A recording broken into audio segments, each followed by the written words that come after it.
السلام علیکم ورحمۃ اللہ۔ الحمد للہ وکفا وسلام علی عبادہ الذین اصطفیٰ، اما بعد۔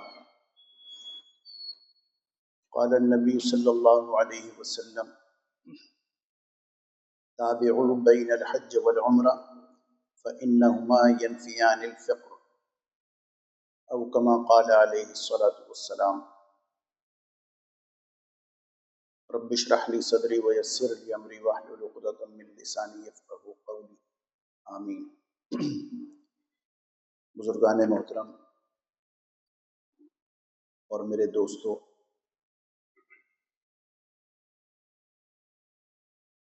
حج پر جنہیں اللہ تبارک و تعالیٰ نے بلانے کا ارادہ فرمایا ہے اور وہ جا رہے ہیں، میں نے گزشتہ جمعے بھی یہ بات عرض کی تھی کہ ارکان حج کا سمجھ لینا اور سیکھ لینا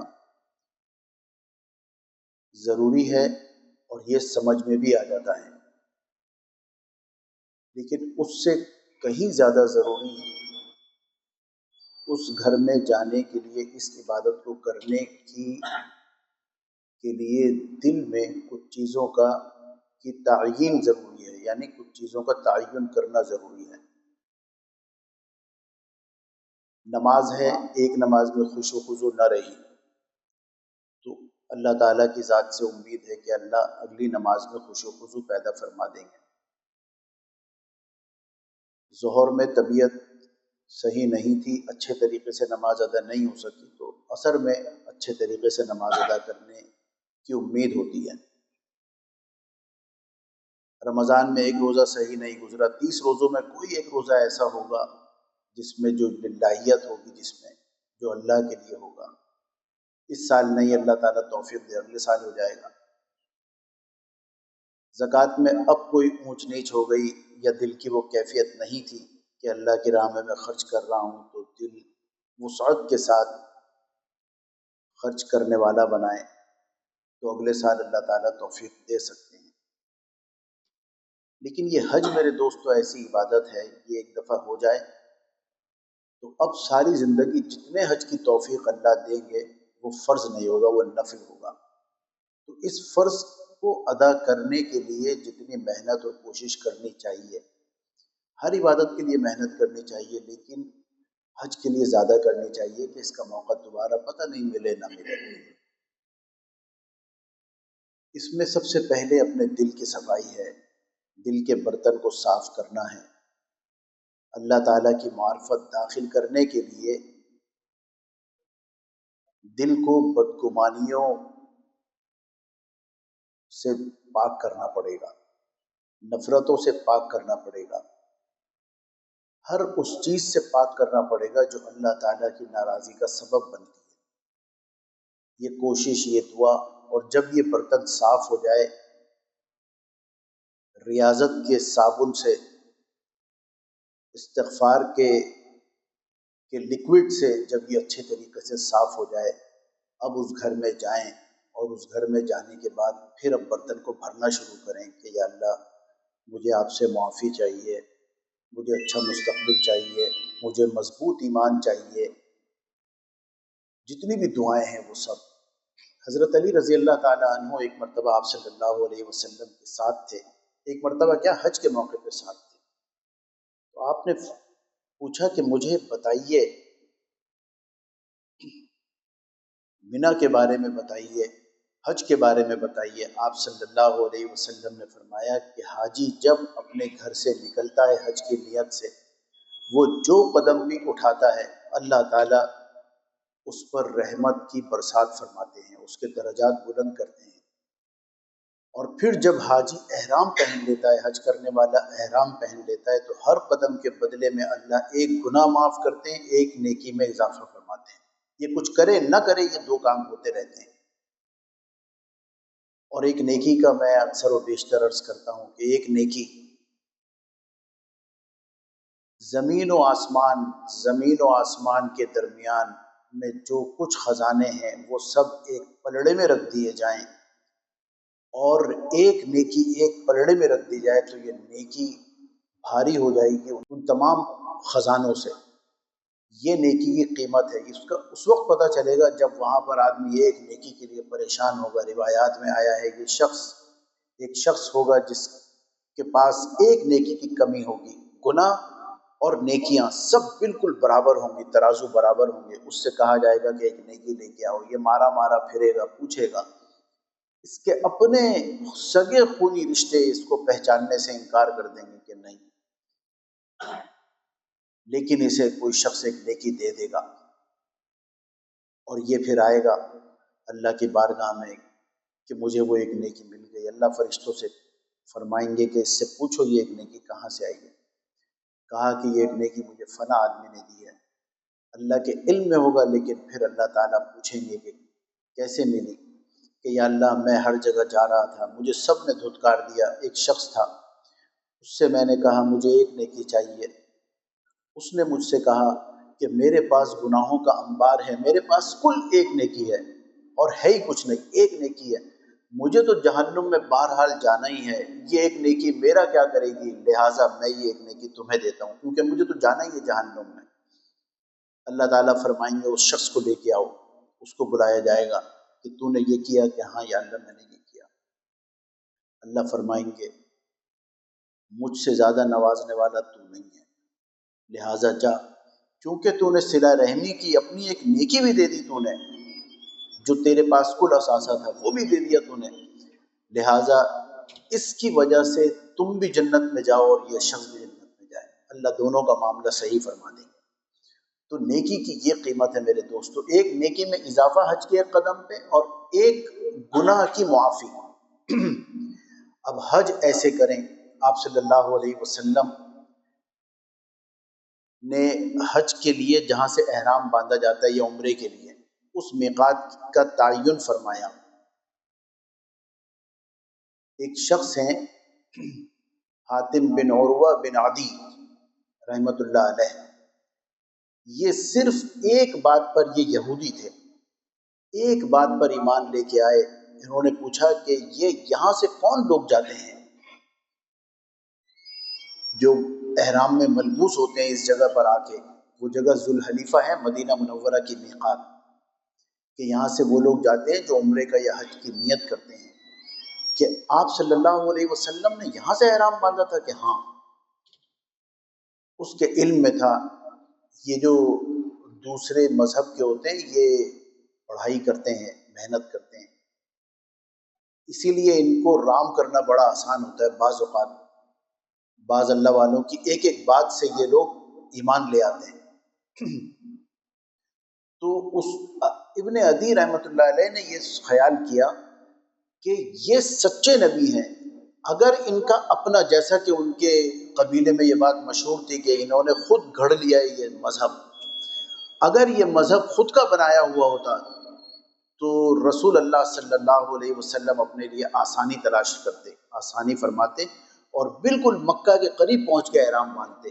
لیکن واحد یہ میقات ہے، ایک یلملم ہے جو یہاں سے جانے والوں کی ہے، ایک تنعیم ہے جو جدہ اور اس کے اطراف سے جانے والوں کے لیے ہے، ایک رابغ صابر ہے جو یمبو وغیرہ سے اور شام وغیرہ سے آنے والوں کے لیے ہے، ایک قرن المنازل ہے، یہ طائف اور اس کے قرب و جوار سے یا اس سے پہلے کے علاقوں سے آنے والوں کے لیے ہے۔ تو یہ میقات کا تعین آپ صلی اللہ علیہ وسلم نے فرمائی کہ سب قریب قریب ہے، بہت زیادہ دور نہیں، واحد ایک ذوالحلیفہ۔ یہ مدینہ منورہ میں جب نیت کر کے نکلتے ہیں عمرے کی یا حج کی تو وہیں سے شروع ہو جاتی ہیں احرام کی پابندیاں، اور مکہ مکرمہ ابھی 450 کلومیٹر دور ہے۔ یہ آج آدمی تنگ ہو جاتا ہے احرام میں 400 کلومیٹر دور، اور رسول اللہ صلی اللہ علیہ وسلم کے حج کی کیا کیفیت ہوگی؟ صحابہ فرماتے ہیں ہمارے بال بڑھ جاتے تھے، ظاہر پیدل سفر ہے، اونٹوں پہ سفر ہے۔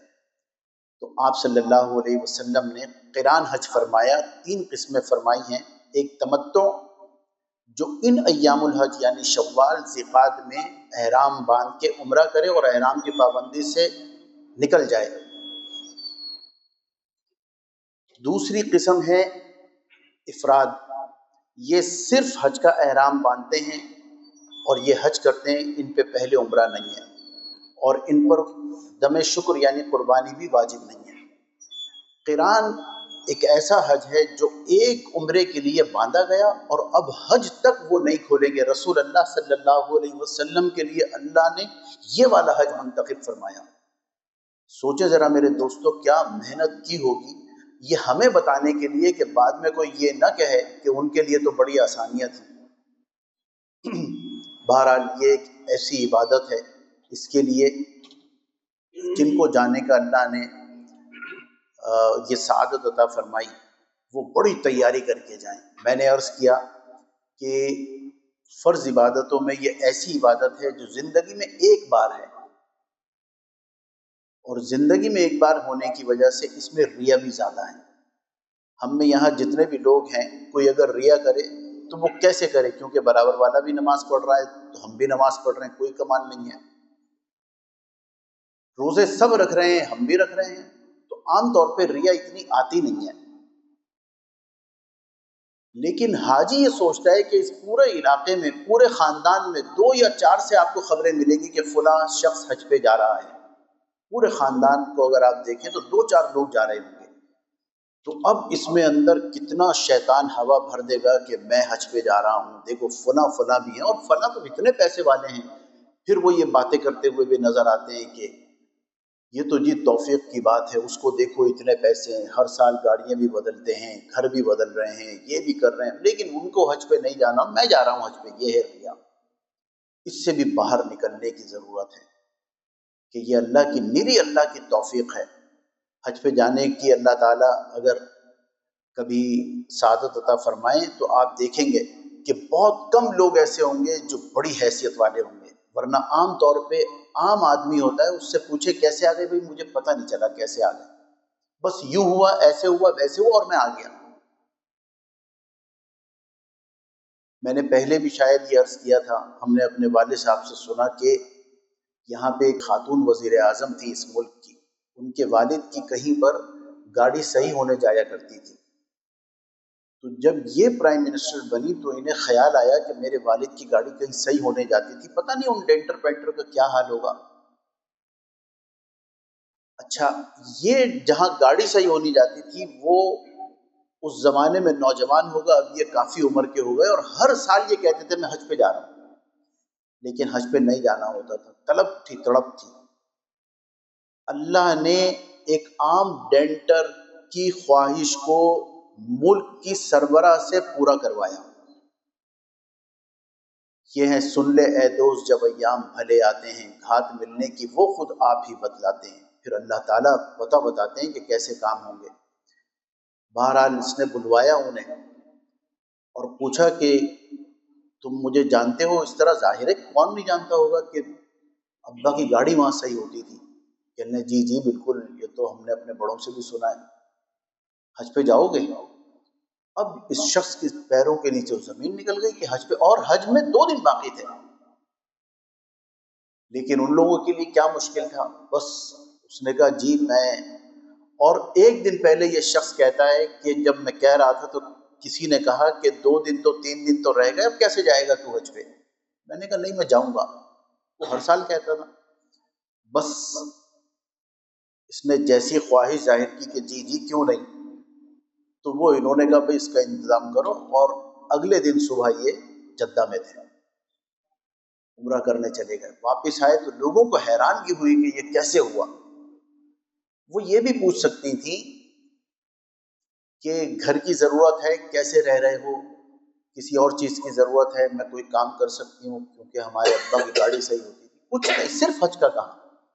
تو یہ اللہ تعالیٰ دلوں میں بات ڈالتے ہیں میرے دوستو. نیت کرنا ہمارا کام ہے. کچھ کام ایسے ہیں جس میں صرف نیت کر لیں سچے دل سے، نیت کر کے دعا کر کے اور پھر اسباب کے درجے میں کوشش اور محنت شروع کر دیں. وہ کچھ کام کیا ہیں؟ کوئی اگر حج کرنا چاہتا ہے تو وہ آج سے نیت کرے کہ یا اللہ مجھے آپ حج کروا دیجئے. نیت نہیں ہے تو یہ نیت بھی اللہ ہی سے مانگے کہ یا اللہ نیت بھی آپ ہی کروا دیجئے، اخلاص بھی پیدا فرما دیجئے. حج پہ جانا چاہتے ہیں، فقہا نے لکھا ہے، بزرگوں نے لکھا ہے کہ جو شخص اذان کے بعد درود شریف پڑھے اور اذان ختم ہونے کی دعا پڑھے، اس کے بعد رضیت باللہ ربا وبالاسلام دینا وبمحمد نبیا ورسولا پڑھے اور اس کے بعد لبیک اللہم لبیک لبیک لا شریک لک لبیک ان الحمد والنعمت لک والملک لا شریک لک، یہ پڑھے تو اللہ تعالیٰ اس کے لیے حرم شریف میں جانے آسان فرما دیتے ہیں، یعنی عمرہ اور حج۔ اور آپ صلی اللہ علیہ وسلم نے فرمایا، جو میں نے ابھی خطبے میں ایک حدیث پڑھی کہ تابعوا بین الحج والعمرہ، تم عمرے اور حج کو بار بار ادا کیا کرو۔ عام طور پہ ہمارے یہاں یہ خیال ہوتا ہے کہ ابھی 6 مہینے پہلے بھی عمرے پہ گئے تھے، اب پھر عمرے پہ جا رہے ہیں، پچھلے سال بھی حج کیا تھا پھر حج پہ جا رہے ہیں۔ تو ان سب کو جن کو یہ خیال ہوتا ہے، سب سے پہلے وہ اپنے ایمان کی تجدید کر لیں، کیونکہ ان کا یہ کہنا آپ صلی اللہ علیہ وسلم کے فرمان مبارک سے ٹکراؤ کھا رہا ہے کہ آپ تو کہہ رہے ہیں کہ ہر بار بار کرو، پے در پے کرو، اور یہ کہہ رہے ہیں کہ کیا ضرورت ہے، ابھی تو گئے تھے، جتنے پیسے ان کو حج اور عمرے میں لگتے ہیں اتنے میں یہ کسی کی شادی کروا دیں، کسی کے گھر کا راشن باندھ دیں، ایسا فلاحی کام کریں، بچے کو پڑھا دیں۔ میرے دوستو، میں بصیرت کے ساتھ یہ بات آپ سے عرض کر رہا ہوں، میں ایسے لوگوں کو جانتا ہوں جو بار بار عمرے اور حج کرتے ہیں اور وہ پھر غربا کا بھی خیال کرتے ہیں، وہ شادیاں بھی کرواتے ہیں، وہ کسی کو نظر نہیں آتا، حج اور عمرہ نظر آ رہا ہے، وہ راشن بھی ڈلواتے ہیں، وہ بچوں کی فیسیں بھی جمع کرتے ہیں، وہ کسی بیوہ کا کرائے کا انتظام بھی کرتے ہیں، وہ سارے کام اللہ ان سے کرواتا ہے اس کی وجہ سے کہ یہ عمرے اور حج پہ جاتے ہیں۔ اور یہ آپ دیکھیں مہمان ہیں، مسجد میں آنے والوں کی 3 قسمیں ہیں، یہ میں ایک طالب علمانہ آپ کو سوچ بتا رہا ہوں اپنی، 3 قسمیں ہیں۔ ہمارے گھر میں آنے والے مہمانوں کی بھی 3 قسمیں، ایک وہ مہمان ہیں ہم یہ چاہتے ہیں کہ روزانہ آئے، یہ اکثر و بیشتر آئے، اس کی محفل میں بیٹھ کے طبیعت خوش ہوتی ہے، یہ ایسا مہمان ہے کہ یہ آتا رہے۔ ایک وہ مہمان ہے یہ آ گیا تو بس کوشش یہ ہوتی ہے جلدی جلدی بات ختم کریں، چائے وائے ہو، جو بھی ناشتہ ہو وہ ہو، اور اس کے بعد یہ جائیں۔ اور تیسرا مہمان وہ ہوتا ہے میرے دوستو کہ میزبان چاہتا ہے کہ ہمارے گھر ہی نہ آئے، اس سے ہمارا بلڈ پریشر ہائی ہوتا ہے۔ یہی میرے دوستو ہمیں اب اپنا جائزہ لینا چاہیے کہ اللہ کے گھر میں ہمارا آنے کا دل کتنا چاہتا ہے۔ اگر بار بار چاہتا ہے تو اس کا مطلب یہ کہ اللہ تعالیٰ میزبانی فرماتے ہیں اور چاہتے ہیں کہ ہم بار بار آئیں اس کے دربار میں، اس کے گھر۔ اور دوسری قسم یہ ادھر نماز پڑھی، سلام پھیرا اور ایسے بھاگے یہاں سے جیسے بم پھٹنے والا ہے، خدا نخواستہ، کیا جلدی ہے، کیا کر لیں گے باہر جا کے۔ اکثر و بیشتر کو دیکھا ہے نماز جلدی ادا کریں گے، دعا جلدی جلدی مانگیں گے، باہر کھڑے ہو کے پارکنگ میں آدھا آدھا گھنٹہ گفتگو کریں گے۔ یہ ہم سب کا حال ہے، میں اپنے آپ سے بھی مخاطب ہوں۔ مسجد سے جلدی جانے کی کیا ضرورت ہے؟ اور ایک شخص ہے وہ مسجد آتا ہی نہیں ہے، بس یہ وہی مہمان ہے جس کو اللہ چاہتے ہی نہیں ہے کہ یہاں آئے۔ اب ہم اپنا محاسبہ کریں تو جن کو وہاں اللہ بلا رہے ہیں میرے دوستو، یہ اللہ کا فضل ہے ان کے اوپر کہ اللہ انہیں بلا رہے ہیں۔ وہ کہیں اور بھی تو گھومنے پھرنے جا سکتے ہیں، کوئی کہیں آتا جاتا رہے اس سے وہ نہیں ہوتا، لیکن دین کے معاملے میں ہمیں دنیا کی چیزیں یاد آتی ہیں۔ ابھی قربانی ہوگی، قربانی کے موقع پہ ہم عام طور پہ سنیں گے کیا ضرورت تھی 5 لاکھ کا جانور لانے کی، 3 لاکھ کے 2.5 لاکھ کے 2 جانور لے آتے۔ بھائی اس کو شوق ہے، وہ لے کے آیا ہے، اس کی نیت کے اندر تھوڑی ہم گھسے ہوئے بیٹھے ہوئے ہیں۔ بدگمانی کا جواب دینا پڑے گا اللہ کے یہاں، خوش گمانی کا جواب نہیں ہوگا، اجر مل جائے گا۔ وہاں اللہ تعالیٰ اسے توفیق دے، آج 5 لاکھ کا لے کے آیا، اللہ 10 لاکھ کا بھی، کیا پتا کہ یہ جو 5 لاکھ کا یہاں لے کے آیا اس نے دوسری جگہوں پہ کتنی جگہوں پہ اور بھی قربانی کا انتظام کیا ہو۔ تو بہرحال یہ ایک نیت رکھنی، اور یہ ایک بات آخر میں قرآن کے متعلق بھی عرض کرتا ہوں میرے دوستوں کہ اس سے کیا تعلق ہونا چاہیے۔ دیکھیں آپ صلی اللہ علیہ وسلم نے فرمایا جس گھر میں تلاوت نہیں ہوتی وہ گھر ایسا ہے گویا کہ قبرستان۔ وہاں پہ آپ دیکھیں کیسے سناٹا اور ایک عجیب کیفیت ہوتی ہے۔ تو مفہوم ہے، ہم یہ سنتے تھے، اپنے بڑوں سے سنتے ہیں، ہم نے دیکھا بھی ہے جن کی عمریں ہیں 40 سال 50 سال، کہ ایک زمانے میں برکتیں ہوتی تھی، گھر کا ایک شخص کماتا تھا کثیر العیال بھی ہوتے تھے کہ 5-6 بچے ہیں ماشاءاللہ، وہ ایک ہی شخص کماتا تھا اور سب الحمدللہ بہترین طریقے سے کھاتے بھی تھے، فیسیں بھی جمع ہوتی تھیں، رشتہ داریاں بھی ہوتی تھیں، لینا دینا سب کچھ ہوتا تھا۔ تو ہم ہی یہ کہتے ہیں کہ وہ برکت کا دور تھا، وہ تھا دور۔ آج گھر کے میاں بیوی کے لیے تو اس وقت لازمی ہو گیا کہ دونوں کمائیں، اور پھر اس کی وہ تعویلات بھی دیتے ہیں، دلائل بھی دیتے ہیں، کیا کریں؟ ضرورت ہے، ضرورت اپنی جگہ ہے میرے دوستو، سب اپنے اپنے حالات جانتے ہیں، لیکن بے برکتی بھی ہے۔ تو یہ پہلے برکت تھی، رشتہ دار بھی خلوص سے ملتے تھے، وہ برکت تھی، ٹھیک ہے۔ یہ برکت دودھ ہمارے یہاں کہاں سے آتا ہے؟ دودھ والے کے یہاں سے آتا ہے میرے دوستو۔ دودھ والا دودھ لے کے آتا ہے، اخبار والا اخبار لے کے آتا ہے، سبزی والا سبزی لے کے آتا ہے، سبزی کی دکان پہ جاتے ہیں ہم، ایسا نہیں ہے کپڑے کی دکان پہ جا کے کہیں کہ 1 کلو آلو دے دو، ایسا نہیں ہے میرے دوستو۔ یہ جس گھر میں تلاوت نہیں ہوتی، اللہ کا ذکر نہیں ہوتا، رسول اللہ صلی اللہ علیہ وسلم کی باتیں نہیں ہوتی، وہ ویران ہے وہ گھر۔ کیوں ویران ہے؟ کیونکہ وہاں پہ فرشتوں کا نزول نہیں ہوتا۔ میں نے ابھی عرض کیا، دودھ والا دودھ لائے گا، اخبار والا اخبار لائے گا، سبزی والا سبزی لائے گا، میرے دوستو فرشتے برکتیں لے کے آتے ہیں۔ یہ برکتیں دودھ والا نہیں لائے گا، فرشتے لے کے آئیں گے۔ ان فرشتوں کا داخلہ بند ہو گیا ہمارے گھروں سے، اس لیے بے برکتیاں ہیں کہ 2 بچے ہیں، سنبھالے نہیں جا رہے ہیں۔ آپ حالات کا جائزہ لیتے ہوں گے کہ بچوں کی جس طرح سے تربیت ہو رہی ہے، چھوٹا بچہ کھانا نہیں کھا رہا، اس کے آگے موبائل لگا دیا، کوئی مووی لگا دی، کارٹون لگا دیا، تو وہ بچہ اس کے بعد کھانا کھا رہا ہے، اور ماں باپ خوش ہیں کہ ہمارا بچہ تو بہت تیز ہے، دیکھو کیسی انگلیاں چلاتا ہے موبائل کے اوپر۔ میرے دوستو سوچنے کا مقام ہے، برکتیں نہیں آئیں گی ایسے۔ اللہ تعالیٰ نازل فرما دے، ان سے کوئی پوچھنے والا نہیں ہے، لیکن عام قاعدہ کلیہ یہ ہے نہیں، تو برکتوں کے لیے فکر کرنی چاہیے۔ دوسری بات، ہم اس زمین کی مخلوق نہیں ہیں، بڑی عجیب بات ہے علمی، ہم اس زمین کی مخلوق نہیں ہیں، ہم کہیں اور کی مخلوق ہیں۔ زمین کی مخلوق اگر ہوتے تو سب کچھ بنا بنایا ملتا، کیوں گھر کے لیے محنت کرتے ہیں، ساری زندگی پیسہ جمع کرتے ہیں اور گھر بناتے ہیں، کیوں بھاگ دوڑ کرتے ہیں، کیوں زراعت کے لیے بھاگ دوڑ کرتے ہیں؟ جانور یہی کی مخلوق ہے، کوئی ضرورت نہیں ہے اسے یہ فکر کرنے کی کہ مجھے بچوں کا مستقبل دیکھنا ہے، ان کا کاروبار سیٹ کرنا ہے، مجھے ان کے لیے یہ کرنا ہے، اس کے لیے سب کچھ آٹومیٹکلی ہوا ہے، ایک انتظام کے تحت اس کے لیے ہوا ہے۔ وَإِذْ قُلْنَا يَا آدَمُ اسْكُنْ أَنْتَ وَزَوْجُكَ الْجَنَّةَ وَكُلَا مِنْهَا رَغَدًا حَيْثُ شِئْتُمَا وَلَا تَقْرَبَا هَٰذِهِ الشَّجَرَةَ فَتَكُونَا مِنَ الظَّالِمِينَ۔ ہم نے کہا کہ رہو اس جنت میں، اس کا مطلب انسان جنت کے لیے پیدا ہوا ہے میرے دوستو، یہاں کے لیے نہیں پیدا ہوا۔ ہاں غلطی کریں گے تو پھر جو یہاں ہوتی ہے، یہاں خجالت، محنت، کوشش، وہ سب کرنی پڑے گی۔ جنت کے جانے کے کام کریں گے تو سب کچھ آٹومیٹکلی ہوتا رہے گا، کیونکہ مخلوق ہم وہاں کی ہیں۔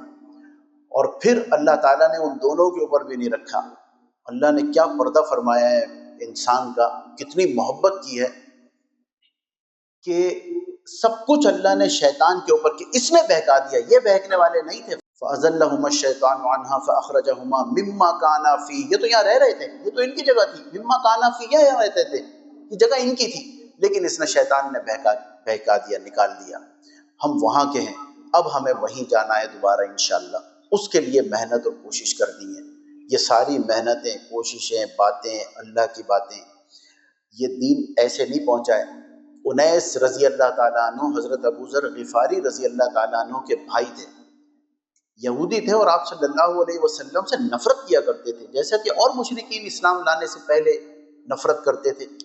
ابو ذر غفاری مدینہ منورہ سے واپس گئے اپنے علاقے میں، تو انیس نے کہا کہ کہاں گئے تھے؟ کہ میں رسول اللہ کے پاس گیا تھا۔ کہ تم کیا مسلمان ہو گئے؟ کہ ابھی مسلمان تو نہیں ہوا، دیکھنے گیا تھا کہ وہ کیسے کیا بات کرتے ہیں۔ کہنے مجھے بتاؤ، کہنے بتانے سے نہیں ہوگا، جا کے دیکھو۔ اب انیس رضی اللہ تعالیٰ عنہ وہاں سے گئے ہیں، اپنے قبیلے سے چھپتے چھپاتے وہاں پہنچے، آپ صلی اللہ علیہ وسلم کی معیت میں، آپ کی صحبت میں تھوڑا سا وقت گزارا ہے، تو آ کے فرماتے ہیں کہ ابو ذر آپ تو شاید مسلمان نہیں ہوئے، لیکن میں مسلمان ہو گیا، مجھ سے رہا نہیں گیا۔ ان کی جو باتیں تھیں وہ باتیں ایسی تھیں کہ جو باتیں میں نے کبھی کسی سے نہیں سنی، ان کی اتنی ذہانت والی باتیں تھیں۔ اے فصیح البیاں، اے بلیغ اللسان، ماں مرائے گمان، گمان سے بھی آگے، اتنی فصاحت، اتنی بلاغت تھی ان کی باتوں میں کہ مجھ سے رہا نہیں گیا اور میں اسلام لے آیا۔ تو میرے دوستو، اسلام کے لیے لوگوں نے محنتیں کی ہیں، ہمیں گھر میں پلیٹ میں رکھ کے مل گیا، ہم بھی اس کی قدردانی کریں۔ وآخر دعوانا ان الحمدللہ رب العالمین۔ اللہ اللہ اللہ